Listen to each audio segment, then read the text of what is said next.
Hey everybody, and welcome to a special edition of the Mint Condish Podcast, wherever you get your podcast, but also on YouTube. I am the real One Chip Challenge World Champion, Scott Bot Savage, along with... And I'm Swade Wade. We decided to do a special edition of this because we were going to do it in the podcast form, but I was like, let's do a YouTube special as well. We are going to do... It's a Halloween special, so we have to do something for Halloween. What's the biggest movie in Halloween right now? What's the biggest Halloween blockbuster? In a world where there's no blockbusters currently. The Witches? Oh. I never seen the original, so I can't tell you. It traumatized me as a child, and I haven't watched it since. No, we're going to do the Netflix big hit. More like big shit.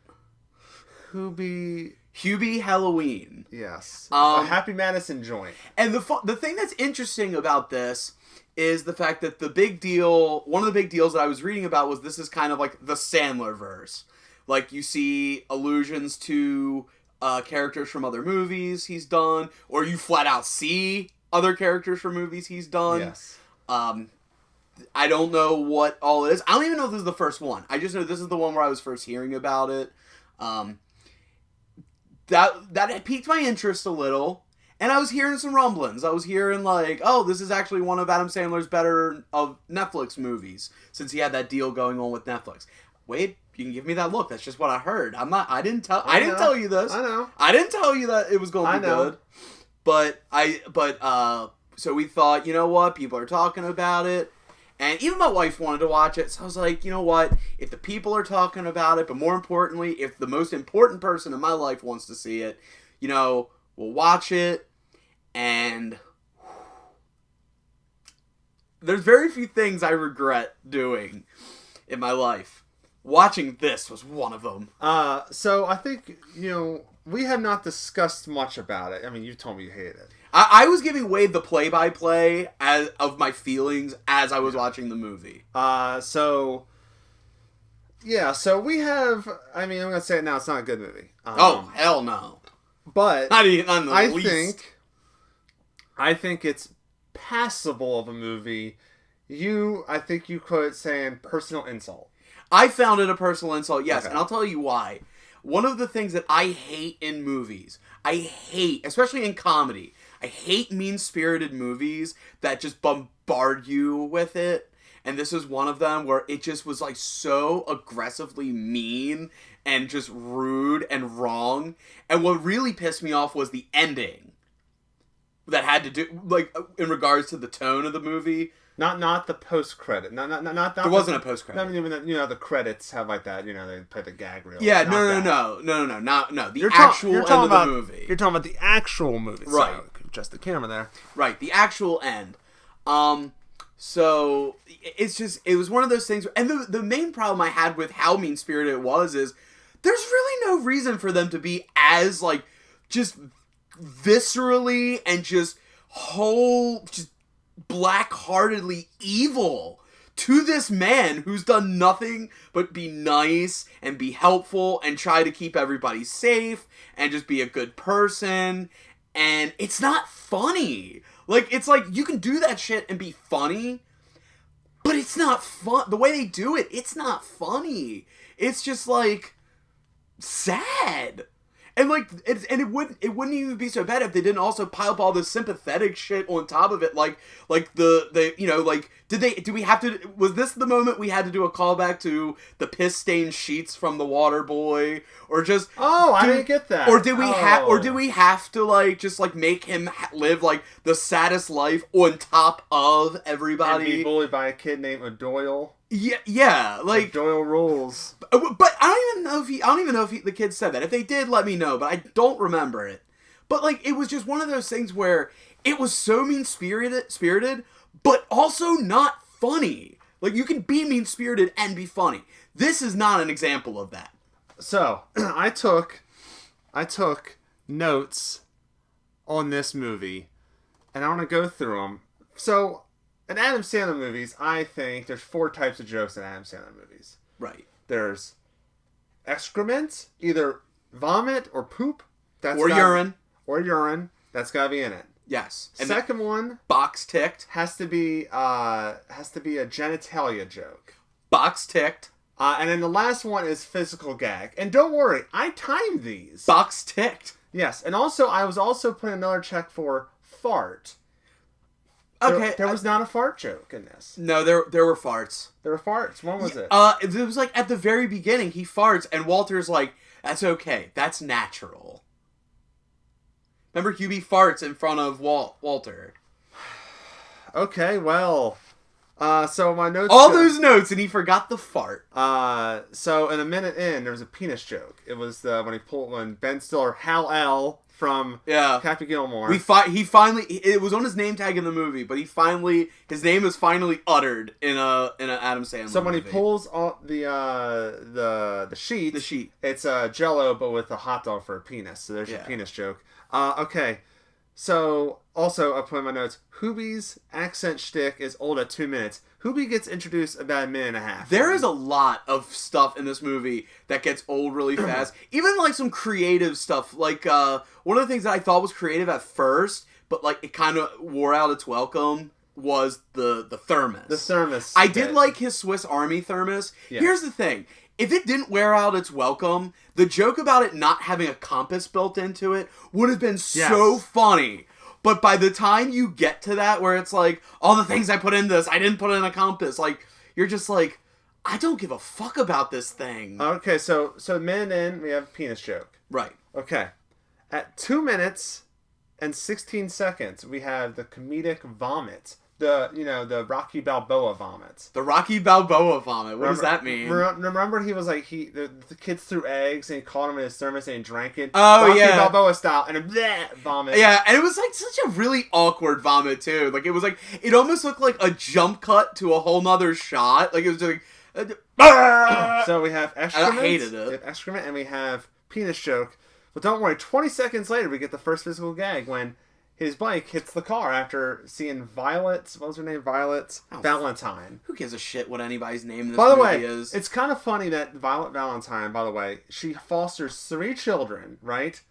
She has a house, but she works as a waitress. Single mom. Yeah, because in the world of movies, that's all women I want to live in Salem. By the way, Salem in this looks great. I will say... But everyone's an asshole. If there's any benefit from this, the set designer is great. It felt like Halloween. That I will give credit to. I can could definitely give credit to whoever was responsible for the sets of this movie. That being, the actual town, the haunted house, the corn maze, the woods, the interior of particularly Walter's house. Yes, I thought was done really well. This is one of the movies, because how I always say, like, I know, like, you and Clint and Joe, whatever, you guys are more into movies as an art form, whereas I just watch them as a form of entertainment. Like Criterion Connection. So, you guys will look at, like, the cinematography and the set design, whatever. This is one of those few movies where I had to do that because I needed to find something to enjoy in this movie. Speaking of Salem, I realize I'm wearing a Salem Film Fest from 2019 shirt when I went to Salem last year. So, if you've never been to Salem, by the way, go to Salem. It's very beautiful there. I would not go Halloween weekend. I would go maybe 2 weekends before Halloween. And wrong one. I am wearing an ICW No Holds Barred t-shirt because I like deathmatch wrestling. Did they ever have a show in Salem or Massachusetts in general? No, but if you want them to come to Salem, Massachusetts in 2021, let them know ICW No Holds Barred, no rules, and that's the way we like it. So let me go through some of these notes. We got to set up the characters too. I wrote, "Oh God, Ray Liotta, the fucking stars have fallen." Oh, Ray Liotta. Poor Ray Liotta. More like Ray Liotta. Fuck. He didn't even do a good job. Like, usually when you get one of these guys, they'll usually, like, put in, like, a decent performance and be good or fine. He is really bad. He has dyslexia. Or is he just dumb? Oh, by the way, spoilers. There's going to be spoilers in this, because who gives a fuck? I also wrote Hubie Lewis. Hubie, what's his name? Dubois. So Hubie Lewis and the News. Or, since Adam Sandler's Jewish, Hubie Lewis and the Jews. So, Hubie Dubois, pro BMXer. That bit didn't get old, did it? You know when he's riding his bike and people just throw shit at him? Yeah. Oh, God. And then someone threw a fucking TV at him, and you're like, that joke. Yeah, it's not funny. It's just not funny. And I love slapstick. I love stupid shit. You do. But it did nothing for me. Boner donor shirt. Okay. That's another thing I liked about this movie. I did like Hubie's mom's t-shirts, like the boner donor. I'm trying to remember. There was something about farting. I did like the one that said, "I shaved my balls for this." Yeah, I can relate to that one. I did think those were funny. They were dumb, but they were harmless. Also, there's one joke. I had my first chuckle. I noted my first chuckle, and we'll talk more about Steve Buscemi in a bit. Walter Lambert boarding up his windows because of a draft. It kind of got me chuckling because he's just hammering it. It's like, oh, you got a little drafty. Dun, dun, dun. And I thought I had a chuckle with it. That one, I got lost in the dialogue, so it didn't get me as funny. It is a funny idea, but that's another thing about this. So through the whole movie, Caitlin is like, oh, he's going to be a werewolf. You just watch. He's going to be a werewolf. They're really hammering that in. I was like, yeah, babe, but what if he's not?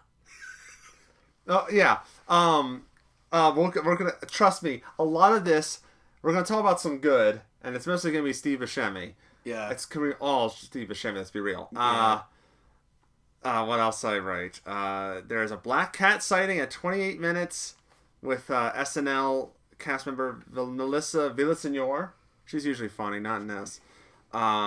Wait, which one was she? She's the one with the black cat. She's the one who has the black cat. You gotta do better than that. I don't remember. She was the neighbor. The cat almost got ran over. Oh, Karen? Yeah. Yeah. She might as well not have been in this movie. I hope she got paid well for this. I hope everybody got paid well for this. I also wrote, Violet is definitely messing with him, right? So I'm thinking, oh, she's in on a joke or something. Oh! Nope. She actually is infatuated with Hubie Dubois. Hubert Dubois. Two things. Number one, she was the woman from Happy Gilmore. Yes. A lot of people don't know that. I forgot about that. And number two, you know what? I thought her character was refreshing because, hey, someone who doesn't hate Hubie for no fucking reason, who actually gives this man a fucking chance and realizes, hey, he's nice. Maybe I shouldn't be addicted to this guy. You know what's great? Among the other really just insufferable characters. I think my problem with her was like I thought she was messing with him because everyone else was fucking with him. But you know what? Maybe, but considering how there's no subtlety at all with any of these people, I think you're giving the movie too much. You gave the movie a little too much credit, assuming that. Right after she leaves, she drives off saying, "You can stop by my diner so I can give you some hot soup." There was a woman that walked up saying she was asexual, but she was turned on. Asexual joke, guys. That wasn't funny. That wasn't funny. Guess what? All by Hubie during Halloween, he is the Halloween monitor, and I'm guessing they gave him a sash, as in it's Halloween monitor, like a hall monitor. Well, no. No. That wasn't actually a official sash. That was like one of his mom's scars that I know, but like, I guess is that the joke is hall monitor, but Halloween. I guess. Are there really any jokes in this movie? Because last time I checked, jokes were supposed to be Tim funny. Meadows in his hair. That was okay. Here's the thing about that one: if they would have just left it for his costume that he had throughout the majority of the movie, and he just was bald when he wasn't in costume, I think that would have actually been a funnier thing. But the fact that he had it and it just looked so bad, and you're just looking at Tim, you're like, especially at the end when you find out he's jealous of Hubie's hair, it's like his glorious hair. But dude, Tim, you make a great bald man. I will say, I turned off the movie last night. I watched it last night into this morning. I turned it off at this point with Tim Meadows saying I heard a noise, and he was like this, or this one. Oh, he's trying to duplicate the noise? I turned it off. Yeah, it wasn't good. You lost me there. Was not good. I even wrote the bit with the noises. Hate this. A lot of unfunny running gags, like Hubie is always scared of everything. Yeah, like I don't get that. If he's such a Halloween guy, why is he scared of everything? Well, maybe because he's so into Halloween that because Halloween's supposed to scare you. So if he loves Halloween, so that means he's gonna be uber scared. Also, here's another thing that pissed me off. So Hubie's really this like really nice guy. Hubie seems like the kind of guy, like you look at his house, you're like, his house is like would be the most popular house on the block, and he looks like the kind of guy who would give out full-size candy bars. Well, if you saw when they did like the radio was talking. We'll get to the fucking radio. Oh yeah. There's a montage of everyone setting up, like, you know, the dad sees like the little girl in the fucking Harley Quinn shirt, and he's like, oh, okay. Here's the thing. That was actually a joke that almost gave me a chuckle. Yeah. But it was a joke that was just done too late. It was no longer relevant. How everybody was dressing up as Suicide Squad Harley Quinn. Yeah. I did catch a comic book Harley Quinn at the Halloween party. But other than that, it was the case of a joke that would have been really funny 2 years ago. But yeah, during that montage, you see Hubie's mother open the pantry closet, and it's just a wall of Kit Kat bars. Yeah, and I'm just like, you would go there. Yeah, like that's the other thing. It's like I hate to inject some logic into this, but instead we gotta get the priest hanging upside down on a tree. But why the nice guys are usually the best houses for Halloween? What the fuck is this world that we live in? There's poop at 34 minutes in Walter's basement. Yeah. Here's the thing. I will give the poop credit. It was alluding to the idea that he was the werewolf. I'll give it credit. There was a storyline purpose. There was a purpose for the poop. Okay? And I can't say that about poop often. I wrote Kenan Thompson has no work, apparently, because he's doing this. The boner joke. Like, I made a big boner. Like a big mistake from that joke. It was funny the first time. Yeah. Not funny, haha, but just, it's funny. It's humorous. The nice lady said boner. But then he says boner. Oh, remember, like, he accidentally hits that kid when he's doing that presentation at the school, and then a food fight breaks out? I don't know. Remember the teacher, the Cleopatra teacher shows up, and she just makes fun of a Doyle? Like, he's like an 11-year-old kid, lady. Yeah, but look at how they treat Hubie. Like, that's the thing. Like, nothing really sticks as far as even insults don't really, like, jokes don't really stick because everyone's such a miserable, insufferable piece of shit. Like when Hubie gets pushed into the grave. Yeah, or like when Tim Meadows and his wife are constantly like bickering about shit. Talk about two useless fucking characters. Talk about a waste. That was my next note. Talk about a waste of two really funny people in Tim Meadows and Maya Rudolph. You wasted two of my favorite SNL alumni on this. I'm gonna let Adam Sandler pass. He's one of my favorite alumni as a member, as a cast member. You're talking about the post-millennium. I'm talking about keep in mind, Adam Sandler's the reason this exists. I'm talking about people who weren't the reason. No, you're talking about, like, your favorite SNL alums post-millennium. No, so 2000. Well, I don't have, like, a top 5 or anything. Because Adam Sandler was an SNL person. I know. I'm saying Adam Sandler's one of them, but I'm not counting him because he's responsible for this movie. If it wasn't for Adam Sandler, we wouldn't have this fucker. Can I say, I hate to say that if there's any positive of Chris Farley no longer being with us. Oh, my God. He was not in this movie. Oh, my God. Chris Farley, he would have been... You know what? I'll bet you he would have been Hubie. Also... If Chris Farley... I'm telling you right now, Adam Sandler, if you can hear my words, I want you to swear to me that if Chris Farley was alive today, fat or thin, he would have been Hubie and not you. Hubie. That's me doing... Hello, my name is Hubie Dubois. I love Halloween, but I've got what you call a little bit of a weight problem. I love Chris Farley, so don't you dare think to go in the comments and say I'm disrespecting the legacy of Chris Farley. Chris Farley is one of my idols. He's one of my heroes of comedy. If we had a table here, he would jump on the table. Yes, I would, in tribute. Also, fuck Tim Meadows, because we're at the drive-in. You know this because you've been to the drive-in, too. You don't put on your high beams. Yes! Kayla and I were talking about that. Okay, here's the other thing. As much as everyone hates Hubie for some fucking reason, and as big a dickheads as everybody is in this movie, you would think that, like, someone's car interrupting a movie, they would have just murdered him right then and there. They would have just stabbed his eyeballs out, since that's how erratic everybody is in fucking Salem for no fucking reason. Now they got at least have a reason. Hey, we tried to watch a public domain movie, and this Tim Meadows or Baldy McToupay over here, he interrupted our public domain movie. I feel so sorry for the whoever gets the royalties for Creature of the Black Lagoon. Your movie was featured in this movie. I did like how the kid... We haven't even got to the fucking kids yet. Yeah. But okay, so I'm at the point where in the plot, Steve Buscemi really shines. So we gotta talk about Steve Buscemi. Let's talk about something nice. Steve Buscemi is a fucking gem. Steve Buscemi's the only reason to watch this. Yes. Steve Buscemi and another person that's connected to Steve Buscemi. I know what you're gonna say. It was okay. It's them together. It's more them together than separate. At the very end, yes. Also, like, okay, so there's this idea of the escaped patient. Forgot the guy's name, Richie something. Doesn't matter. They forgot about this movie so many times. So there's 3 different timelines, plot points. We have Hubie. Oh, I guess we also have the subplot of Violet likes Hubie.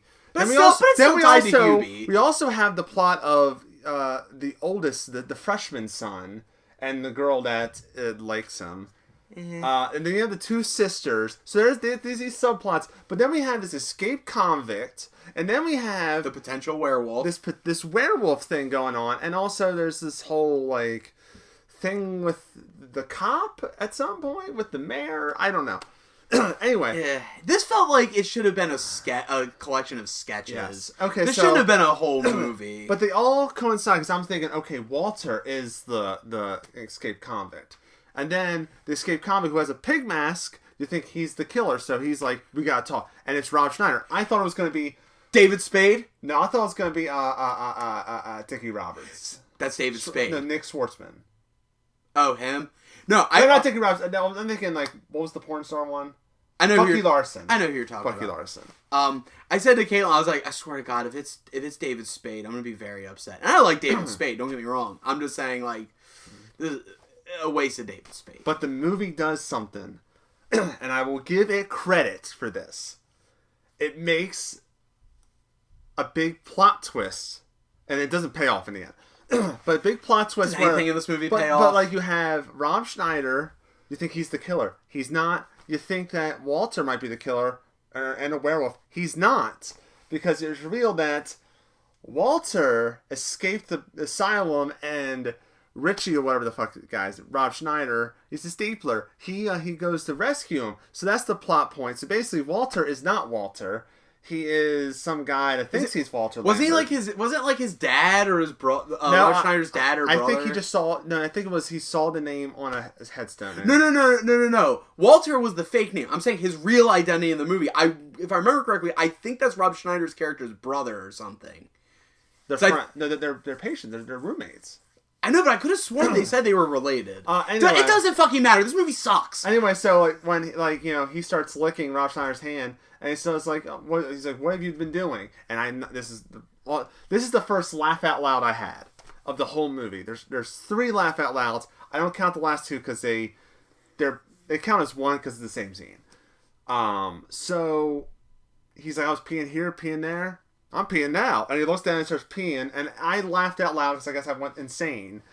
I thought that was mildly humorous. You were looking for something. And then let's not forget when Hubie goes to the haunted house, I guess him being scared of everything pays off.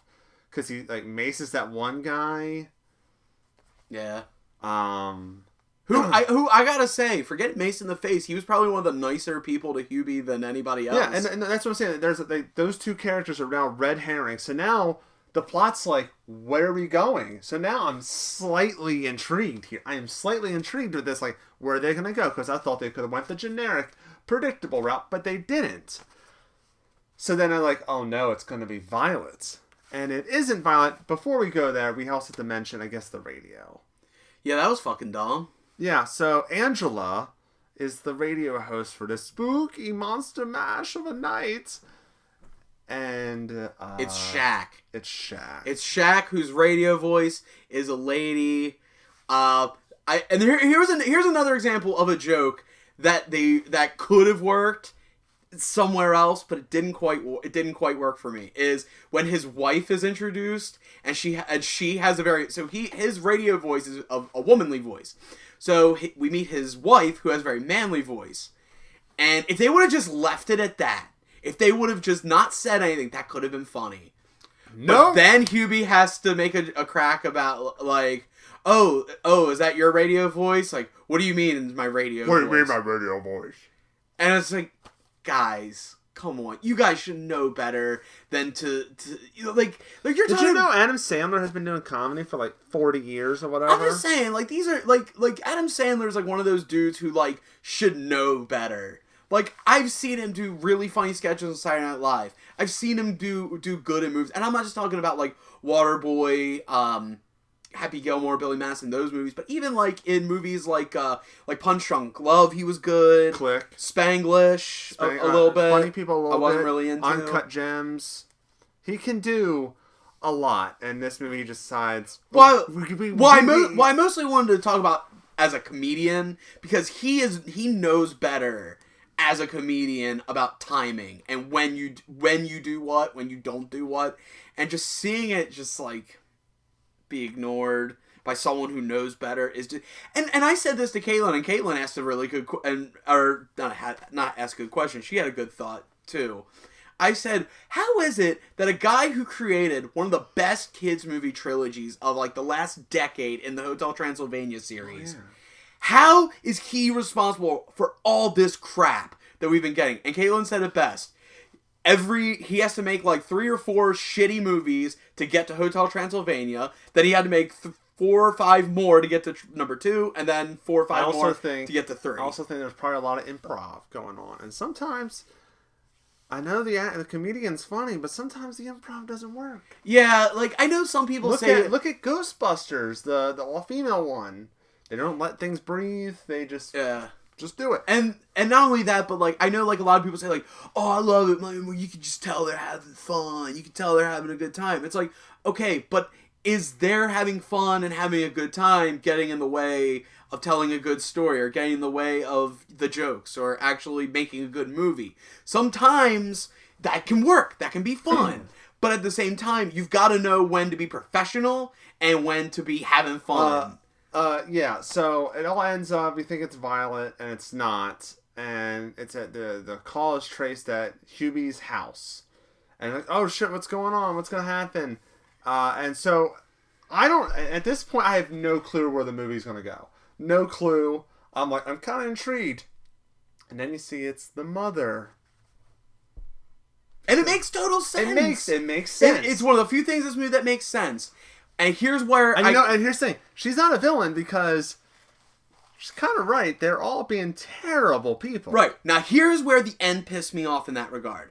Okay. So it's revealed that Hubie's mom is the killer, or attempted killer, because I don't know I can't remember if she actually killed anybody at this point. She did not. She was going to burn him at the stake like her great-great-great-grandmother, which they did reference in the movie that he is a descendant of one of the people from the Salem witch trials. So, she's going to kill these people and honestly, rightfully so. These people are just horrible to their son. There's no let up. There's no shades of gray. These people are just awful. And then all of a sudden, it's like, and she even points this out. Even when they're trying to ask him for help or be nice to him, they can't stop making fun of him. They can't stop being shitty to him. Like the kid at his work, fucking Ray Liotta, Tim Meadows and Maya Rudolph. Like, all these people are just, like, they just can't stop being rude to this guy for no reason. And the thing is okay, sure, they come up with their reason why they hate Hubie because they're jealous. They're jealous of his hair, or his intelligence, or this and that. And it's like, that is fine in a story, but you can't just, like, have these people be, like, all these horrible people all the time, and then just spring it on, and then expect us to be happy that, like, oh, Hubie stopped his mom from killing him, blah. It's like, no. With the soup. Right. These people did not learn a lesson. They're being nice to him now because it's revealed that she escaped. She does the, hey, look, Frankenstein! So everyone's just being nice to him because his mom could kill him at any time. Yeah, and you got elected mayor out of fear. Yeah, and I just, like, nobody learned anything. Nobody, it's just, this is just such a bad movie. With a bad message, with a bad deliverance. There was one joke, here, now we're going to get to my 2 parts. It's the same scene, so they don't come as one. The one part I laughed out loud, cackled. It happens about an hour and 22 minutes. I think I know. Oh! I know what you're talking about because I think I told you. I think I gave you that same time code. Oh, is it? I think I gave you that same time code and said I finally laughed. And it's when Kevin James with the comical hair and mullet and all that stuff, Kenan Thompson are like, freeze! And then next to them is Rob Schneider and Steve Buscemi. He's like, well, and I have the actual quote.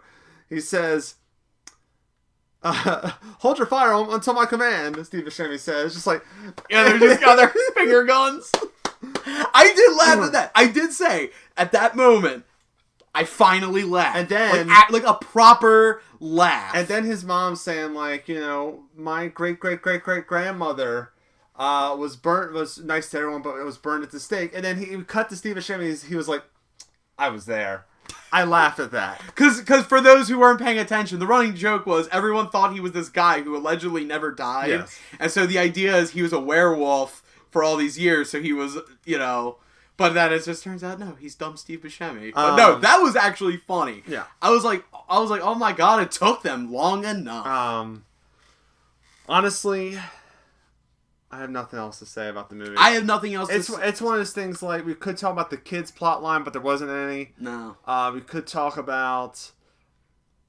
I did like that at the end, 1 year later...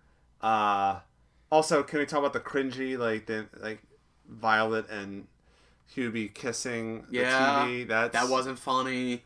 But 1 year later, this part I thought was a little humorous, is when the kids come out dressed as...